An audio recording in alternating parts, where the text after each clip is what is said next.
If you've been feeling like you've been doing all the right things and still seeing limited progress with your child's communication, and if you've been practicing strategies at home that you've been taught by your professionals, but they leave you feeling more disconnected and discouraged than ever, there is a reason for this. And you are not alone. Right. As speech language pathologists, we spent years using many of the strategies that are still recommended today. But the more we worked, the clearer it became that these strategies were not creating the natural, meaningful communication progress that families were hoping for. Harder everyone seemed to work, the more many autistic communicators became dependent on prompts and adult direction, the opposite of what everyone was working for. And we knew something was missing. And what we eventually discovered from coaching families changed the way we viewed communication entirely.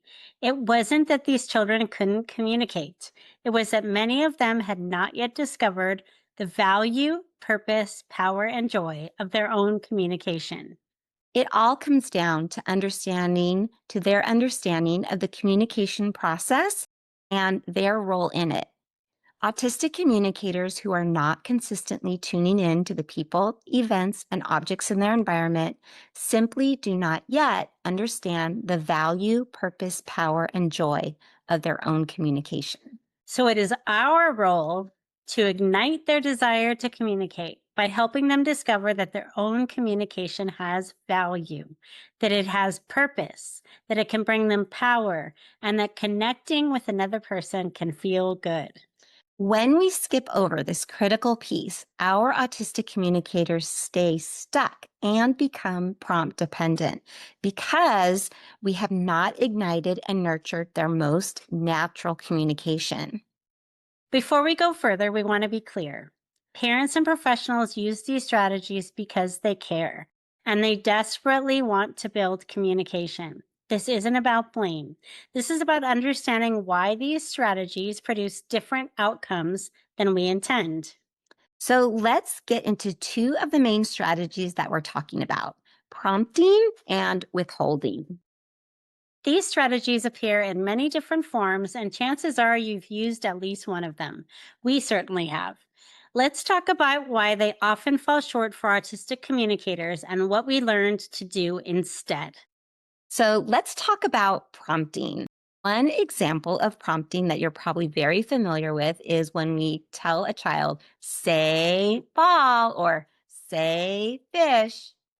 Another example is the very commonly used I want phrase. So I want, and we wait for that word. Let's talk about these common types of prompting and withholding within context. So there is a bag of goldfish sitting on the counter. Your child walks in and looks at the goldfish while moving closer to the counter where it sits. You know what they want, so you prompt for more. Say fish or I want, right? You're prompting them and you wait for your child to attempt to say the word. Or you might prompt them to sign more by putting their hands together. You hold up the goldfish, indicating that if they attempt the specific communication that you want, then they will get the goldfish. And for those children who already understand their role in the communication process, this may work.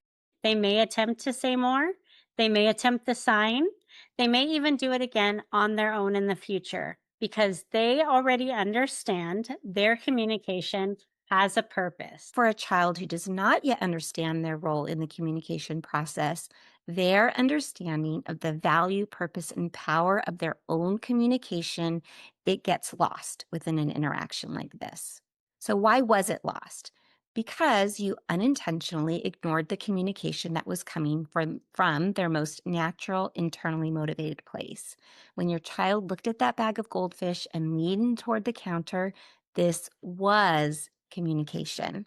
Now, is this where you want your child's communication to stay? No, and we get it. But this is their most natural communication now, so this is where the work is. The key is to meet them exactly where they are and respond to whatever communication they give naturally as if it was a word. This is what helps to make the connection between what they did and getting those goldfish. This is how they learn that there is value and purpose in my communication because when I communicate from my most natural place, I get my wants and needs met. And this is how they learn that there is power in communication and there is joy in being understood. It all starts right here in these moments. When your child's most natural form of communication is honored and responded to, then you begin to ignite their natural desire to communicate. And igniting that natural desire to communicate is what leads them to communicate more and more. But when we prompt for more or withhold an item until they communicate in a specific way, we miss the opportunity to teach them that their very own communication has value. And without meaning to, we shut down their internal desire to communicate and we create dependence on externally based strategies. So, what do we do instead?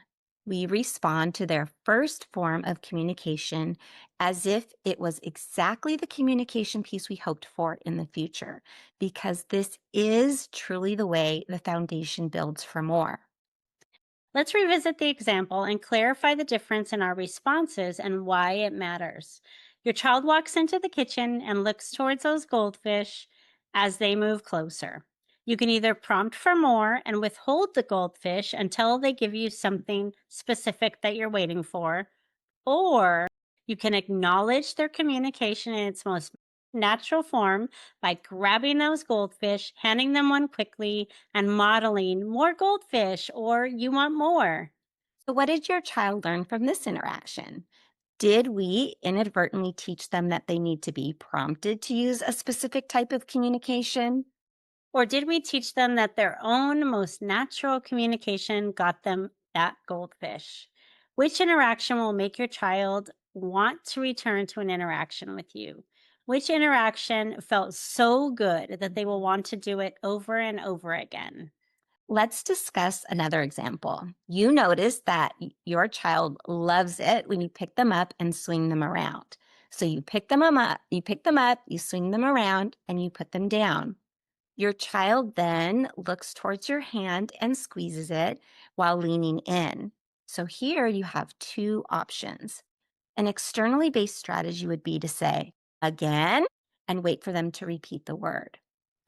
Or you can meet them exactly where they are by responding to their most natural communication. So you can pick them up right away and say, more. What about when you're blowing bubbles? You blow a bunch of bubbles and your child gives an unmistakable smile of joy, and then they look up to you. Do you say more, or I, while you're waiting for them to try and say bubbles? Or do you model the sign more and wait until they try it before you blow? Or do you blow as soon as they look to you while modeling more bubbles? With every interaction, they are learning. So, are we creating an internal desire to communicate or a dependence on external strategies to communicate?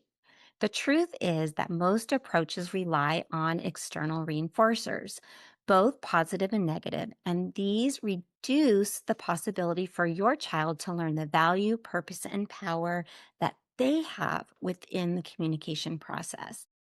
Strategies that focus on external reinforcers like prompting, withholding, and pressure rob your child of discovering how good it can feel to communicate as they would naturally. When you skip over creating that internal motivation to communicate, it decreases the likelihood that your child will ever communicate on their own simply because they want to. The exciting part is that you can turn it around with the very next interaction. Every time you respond to that first form of communication, they learn that something they are doing is bringing the fun. You are building their understanding that their very own natural, internally motivated communication has value and purpose. And that it can bring them power and joy. This is a critical piece that so many strategies and approaches skip over entirely. So, if you're watching this and realizing you've been prompting or withholding, this is not criticism. Don't worry, we started this way too. What matters is what you do next. The exciting thing is that your child's communication journey can begin changing with the very next interaction. If you'd like help learning how to create those interactions, join our free community listed below. And inside, you'll find trainings, examples, resources, and a supportive group of parents who are learning to ignite their child's desire to communicate one interaction at a time. We'd love to support you there.